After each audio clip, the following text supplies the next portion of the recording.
Do you have anyone in your life that checks you and tells you when you are doing something wrong or need to correct your behavior? Well, I have quite a few. One of them is my sister-in-law. And when she does give me her opinion, whether I choose to take it or not, she doesn't get offended and I don't get offended when she speaks up. But today, I really needed to hear it. Today, I embarrassed myself in front of my kids' school.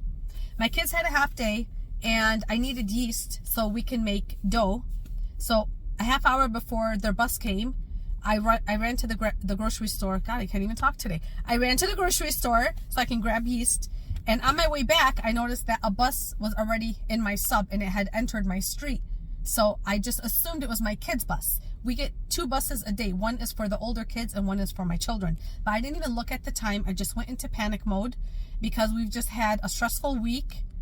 In general, in this state, we've had events that were a little bit concerning for parents. And I am tired, and that's what happens to moms. When our body is exhausted, our brain doesn't work.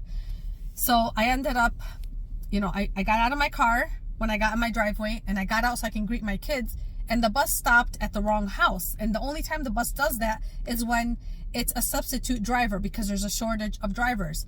So when that happened, I was like, oh my God, it's a substitute driver. Where are they going with my kids? And I panicked. So I called my kids on their Gizmo watches, and they didn't answer. So that set me into extreme panic mode. I jumped in my car and I said, I'm going to follow that bus. And I called the school at the same time.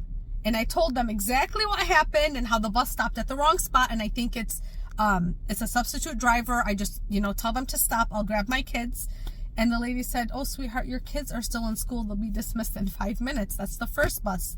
And I was like, oh my God, that's so embarrassing. So when I told my sister-in-law, she said, Nance, you got to slow down.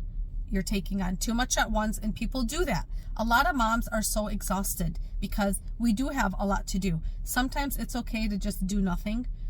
So today I'm going to order pizza and we are going to do nothing because I am exhausted.